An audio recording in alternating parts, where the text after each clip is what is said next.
የኃይል መቆራረጥና ጨለማ አስቸግሮታል? መፍትሄ ካሉ ግሪን ሰንቴክ አለሎ። የኃይል ማጠራቀሚያችን የመብራት መቆራረጥ እንዳለ ያስረሳውታል፣ ጨለማን ያሰናብታል። ግሪን ሰንቴክ ጥራትና በቂ ዋስትና ያላቸው የሶላር መብራቶችን ኪስን በማይጎዳ ዋጋ በመረጡት አማራጭ አቀረበሎ። የቤት የቢሮ የግቢ ውስጥና የመንገድ መብራቶችን እኛ ጋር ያገኛሉ። ምን ይሄ ብቻ! ጀነሬተርን የሚተካ በፀሐይ ኃይልና በኤሌክትሪክ ቻርጅ የሚደረግ ወይንም በሁለቱም መስራት የሚችል ድምፅ አልባና አየር ብክለት የሌለው ሶላር ጀነሬተር በፈለጉት ዋት እንካችሁ ብለዋል። ምርቶቻችን የ5 ዓመት ዋስትና ያላቸው ሲሆን በሚፈልጉት የፍጆታ መጠን ለመኖሪያ ቤቶች፣ ለሆቴሎች፣ ለባንኮች፣ ለአስጎብኚ ድርጅቶች፣ ለሆስፒታሎች፣ ለቢሮ፣ ለኢንተርኔት ካፌ፣ ለህትመት ቤቶች፣ ለቴሌኮም ሴክተር፣ ለኤሌክትሪክ መኪና አስመጪዎች፣ ለሲኒማ ቤቶችና ለሌሎችም። አድራሻ 22 ማዞሪያ ከጎላጎል ህንፃ ወደ ቦሌ በሚወስደው መንገድ 500 ሜትር ዝቅ ሲሉ ኳሊቲ ህንፃ አንደኛ ፎቅ ቢሮ ቁጥር 103 ላይ ያገኙናል። ስልክ 0989414219 0989414209 ወይንም 0913844852 ላይ ይደውሉልን። ግሪን ሰንቴክ ለዘላቂ መፍትሄ እንሰራለን። ሰላም ጤና ይስጥልን። የገበያ ሚዲያ ቤተሰቦች እንደምን አላችሁ? የምዕራፍ 2 የተመራረጡ ኢኮኖሚያዊ እንዲሁም ማህበራዊ መረጃዎቻችንን ይዘንላችሁ ቀርበናል። ከመረጃዎቹ ጋር መላኩ ደምሰው ነኝ። በቅድሚያም አርዕስቶችን እናስቀድም። በባንኮች ያለውን የጥሬ ገንዘብ በተመለከተ ከብሔራዊ ባንክ አዲስ መረጃ ወጥቷል። እናጋራችኋለን። ከፓስፖርት ጋር በተገናኘ በርካታ አካላት በቁጥጥር ስር መዋላቸው ተነግሯል። መረጃውን በዝርዝር ይዘነዋል። በብዙ ሺዎች የሚቆጠሩ የክልል ታክሲዎች ወደ መዲናዋ መግባታቸው ተሰምቷል። ለምን ገቡ? ምክንያቱን የምንነግራችሁ ይሆናል። ውድ ተከታታዮቻችን እነዚህንና ሌሎች መረጃዎቻችንን በምዕራፍ 2 ይዘናል። እስከ መጨረሻው እንድትከታተሉን እየጋበዝን በዝርዝር ወደምንመለከታቸው መረጃዎች እናልፋለን።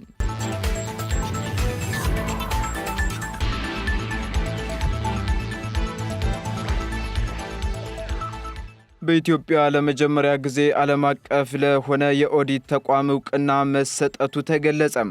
ለካፒታል ማርኬትና የውጭ ባንኮች የተቋሙ አስፈላጊነት ከፍተኛ መሆኑ ተነግሯል። መሰረቱን እንግሊዝ ያደረገው እንደ አውሮፓውያኑ አቆጣጠር በ1969 የተመሰረተው ፓናል ኬር ፎርስተር የተባለው ዓለም አቀፉ የኦዲተሮች ኔትወርክ በኢትዮጵያ የመጀመሪያውን የኦዲት ድርጅት በአባልነት መዝገቡን ይፋ አድርጓል። ፒኬኤፍን አባል አድርጎ የመዘገበውና ዕውቅና የሰጠው ፈይሰልና አጋሮቹ የኦዲት ተቋም የካፒታል ማርኬት፣ የውጭ ባንኮች መግባት፣ ትላልቅ የኢኮኖሚ ፖሊሲ ለውጦች እንዲሁም እያደገ የሚሄደውን የኢኮኖሚ እንቅስቃሴ ዓለም አቀፍ ጥራት የጠበቀ የኦዲት አገልግሎት በኢትዮጵያ እንዲኖር የሚያስገድድ ከመሆኑ አንጻር እንደሆነም ተገልጿል። ድርጅቱ በኢትዮጵያ በሂሳብ አያያዝና በኦዲት ቁጥጥር ዘርፍ የሚታየውን ሰፊ የእውቀት የክህሎትና የቴክኖሎጂ ችግር ለማሟላት ዕውቅና ወሳኝ እርምጃ መሆኑንም ገልጿል ሲል ሪፖርተር አስነብቧል።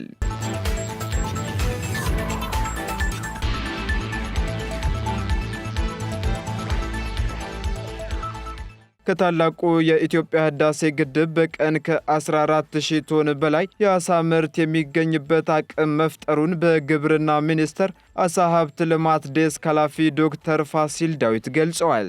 በግብርና ሚኒስቴር አሳ ሀብት ልማት ዴስክ ኃላፊ ዶክተር ፋሲል ዳዊት ኢትዮጵያ እምቅ የአሳ ሀብት ቢኖራትም በተለያዩ ተግዳሮቶች ምክንያት ግን በዘርፉ ተጠቃሚ ሳትሆን ቆይታለች ብለዋል።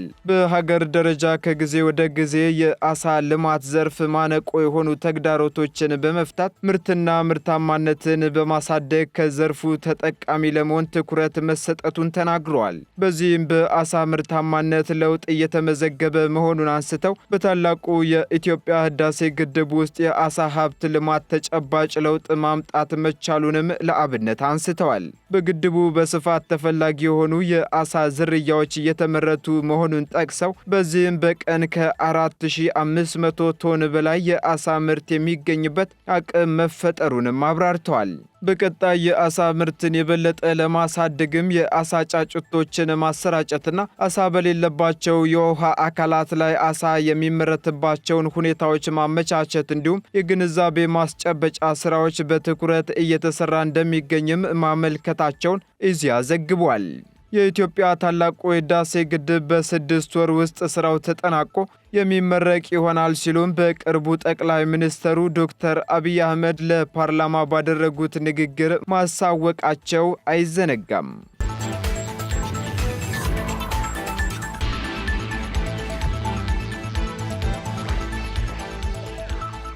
የሞባይል ስልክን ብቻ በመጠቀም የዲጂታል ኢንሹራንስና ብድር አገልግሎት የሚሰጥ አገልግሎት ይፋ ሆነ።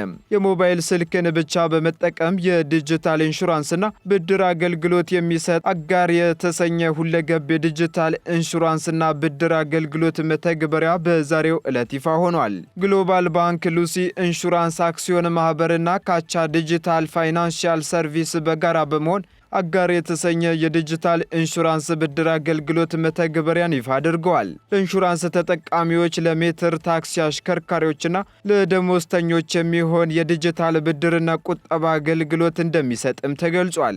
አጋር ግሎባል ባንክ በዲጂታል ፋይናንሻል ሰርቪስ አገልግሎት የደንበኞችን ተለዋዋጭ ፍላጎት የሚያሟሉ አዳዲስ የፋይናንስ መፍትሄዎችን ለማቅረብ ያለውን ቁርጠኝነት የሚያንጸባርቅ እንደሆነ ተነግሯል። እንዲሁም ከግሎባል ባንክና ከካቻ ዲጂታል ፋይናንሻል ሰርቪስ ጋር በመተባበር ይፋ የተደረገው ይህ አገልግሎት የደንበኞችን ችግር በቀጥታ የሚፈታ ነው ተብሏል።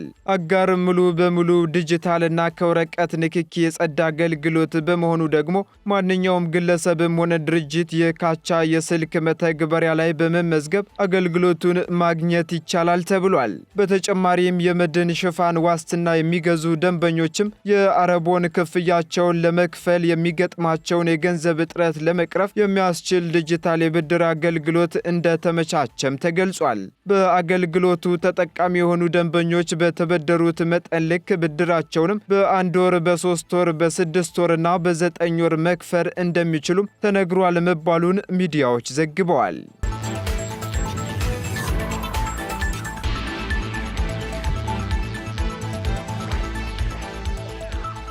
የትራንስፖርት ችግርን ለመቅረፍ ሲባል 6000 የክልል ታክሲዎች ወደ መዲናዋ እንዲገቡ መደረጉ ተሰምቷል። 6000 የከተማ ታክሲ አገልግሎት ሰጪ ተሽከርካሪዎች ከክልል ከተሞች ወደ አዲስ አበባ መግባታቸው ተገልጿል። በአዲስ አበባ ከተማ የሚታየውን የትራንስፖርት እጥረት ለማቅለል ከአጎራባችና ከክልል ከተሞች 6000 የከተማ ታክሲዎች በድጋፍ ሰጪነት ወደ ከተማዋ መግባታቸውን የከተማ አስተዳደሩ ትራንስፖርት ቢሮ አስታውቋል። በቢሮው የሕዝብ ትራንስፖርት ስምሪት አደረጃጀት ዳይሬክተር አሸናፊ ስዩም እንደተናገሩት በአዲስ አበባ የሕዝብ ትራንስፖርት ከሚሰጡ ታክሲዎች መካከል በቁጥር የሚበዙት ከክልል ከተሞች በድጋፍ ሰጪነት የገቡ ተሽከርካሪዎች ናቸው ብለዋል። ኃላፊው አክለውም የእስካሁኑ አሰራር በፈቃደኝነት ላይ የተመሰረተና አስገዳጅነት የሌለው ነበር ያሉ ሲሆን ውሉ አስገዳጅ ባለመሆኑ አገልግሎት ሰጪዎቹ ባሻቸው ጊዜ ውላቸውን አቋርጠው ይወጡ እንደነበር አንስተዋል።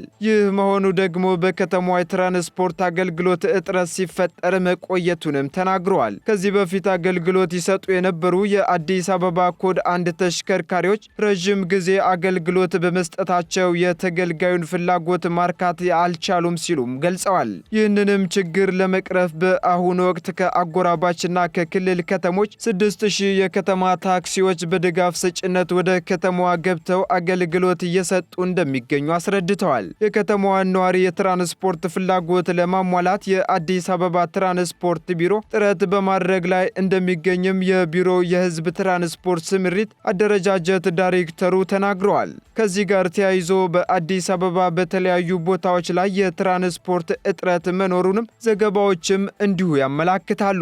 በተለይ ደግሞ የሥራ ሰዓት መውጫና መግቢያ ላይ እጅግ በጣም ረጃጅም የሆኑ ሰልፎች ከጊዜ ወደ ጊዜ እየጨመሩ መጥተዋል። የትራንስፖርት እጥረትን ለመቅረፍ መንግስት እያከናወናቸው ያለው የተግባር ስራ የሚበረታታ ሆኖ ሳለ አሁንም የትራንስፖርት አገልግሎት ላይ በትኩረት መስራት ያለበት ጉዳይ መሆኑ ተጠቅሷል።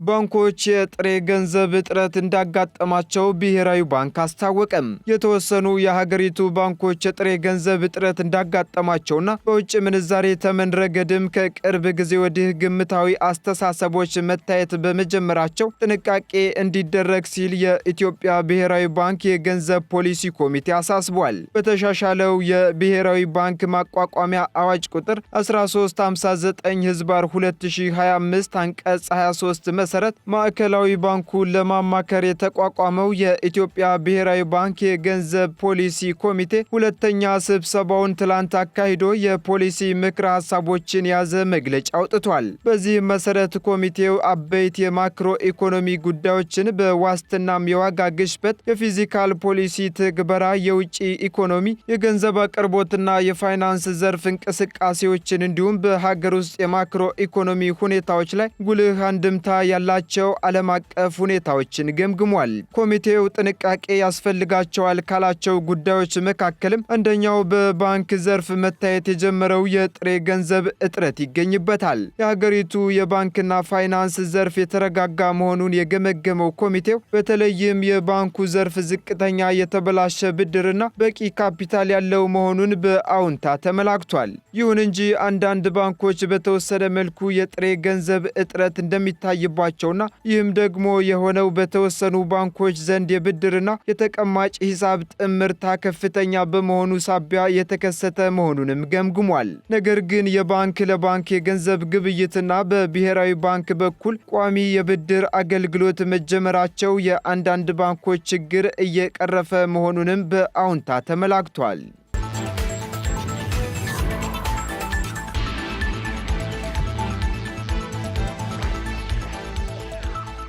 ህገወጥ የድለላ ስራ ላይ ተሰማርተው የነበሩ 65 ተጠርጣሪዎች በቁጥጥር ስር መዋላቸው ተነግሯል። የኢሚግሬሽንና ዜግነት አገልግሎት በተቋሙ ቢሮ አካባቢ በህገወጥ መንገድ ሲንቀሳቀሱ ነበር ያላቸውን 25 ሴቶችን ጨምሮ 65 ተጠርጣሪዎችን በቁጥጥር ስር እንዲውሉ አድርጓል ተብሏል። መስሪያ ቤቱ ከፌዴራል ፖሊስ ኮሚሽንና ከልደታ ክፍለ ከተማ ወረዳ 7 አስተዳደር ጋር በመቀናጀት በተደረገ ልዩ ኦፕሬሽን በተቋሙ ቢሮ አካባቢ በመሆን በህገ ወጥ መንገድ ሲንቀሳቀሱ የነበሩ ተጠርጣሪዎችን በቁጥጥር ስር አውሏል።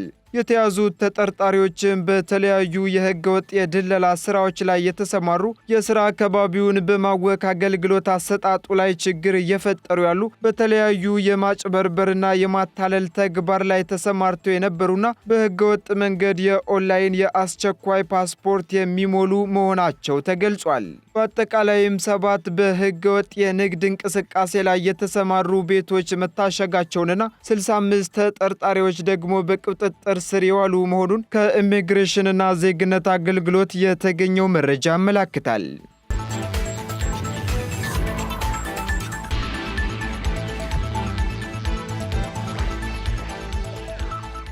ቀጥለናል። የተከበራችሁ ተከታታዮቻችን፣ በመጨረሻም በዝርዝር ወደ ያዝንላችሁ መረጃ አለፍን። ፕሬዝዳንት ትራምፕ ከቬንዙዌላ ነዳጅ በሚገዙ ሀገራት ላይ የ25 በመቶ ታሪፍ እንደሚጥሉ አስታወቁም። ከቬንዙዌላ ነዳጅ በመግዛት ወደ ሀገሩ በሚያስገባ ማንኛውም ሀገር ላይ የ25 በመቶ ታሪፍ እንደሚጣልበት ትራምፕ አስጠንቅቀዋል። ትራምፕ በትሩዝ ማህበራዊ ገጻቸው ላይ ባሰፈሩት ጽሑፍም ቬንዙዌላ ከአሜሪካ ጋር እጅግ ጠበኛ ሀገር ነች። ለዚህም ከቬንዙዌላ ላይ ነዳጅ የሚገዙ ሀገራት ከአሜሪካ ጋር በሚኖራቸው የንግድ ልውውጥ ላይ የ25 በመቶ ታሪፍ ይጣልባቸዋል። ይህም ደግሞ ከሚያዝያ 12 ጀምሮ ተግባራዊ ይደረጋል ብለዋል። ስፔን፣ ህንድ፣ ሩሲያ፣ ሲንጋፖርና ቪየትናም ደግሞ ከቬንዙዌላ ላይ ነዳጅ በመግዛት የሚታወቁ ሀገራት ውስጥ ይገኙበታል። እስከ ዛሬ ባለው ራሷ አሜሪካም ደግሞ ከቬንዙዌላ ነዳጅ ስታስገባ የቆየች ሲሆን ባለፈው ጥር ወር ብቻ 8.6 ሚሊዮን በርሜል ነዳጅ ከቬንዙዌላ ማስገባቷን መረጃዎች ያሳያሉ ሲል የዘገበው ዩሮኒውስ ነው።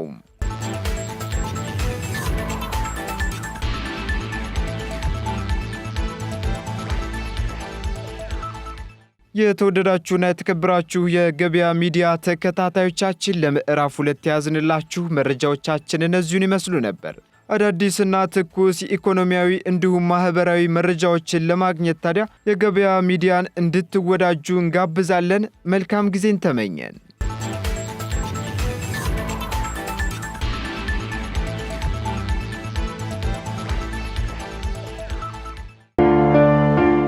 መቆራረጥና ጨለማ አስቸግሮታል? መፍትሄ ካሉ ግሪን ሰንቴክ አለሎ። የኃይል ማጠራቀሚያችን የመብራት መቆራረጥ እንዳለ ያስረሳውታል፣ ጨለማን ያሰናብታል። ግሪን ሰንቴክ ጥራትና በቂ ዋስትና ያላቸው የሶላር መብራቶችን ኪስን በማይጎዳ ዋጋ በመረጡት አማራጭ አቀረበሎ። የቤት የቢሮ የግቢ ውስጥና የመንገድ መብራቶችን እኛ ጋር ያገኛሉ። ምን ይሄ ብቻ! ጀነሬተርን የሚተካ በፀሐይ ኃይልና በኤሌክትሪክ ቻርጅ የሚደረግ ወይንም በሁለቱም መስራት የሚችል ድምፅ አልባና አየር ብክለት የሌለው ሶላር ጀነሬተር በፈለጉት ዋትንካችሁ ብለዋል። ምርቶቻችን የ5 ዓመት ዋስትና ያላቸው ሲሆን በሚፈልጉት የፍጆታ መጠን ለመኖሪያ ቤቶች፣ ለሆቴሎች፣ ለባንኮች፣ ለአስጎብኚ ድርጅቶች፣ ለሆስፒታሎች፣ ለቢሮዎች፣ ለኢንተርኔት ካፌ፣ ለህትመት ቤቶች፣ ለቴሌኮም ሴክተር፣ ለኤሌክትሪክ መኪና አስመጪዎች፣ ለሲኒማ ቤቶችና ለሌሎችም።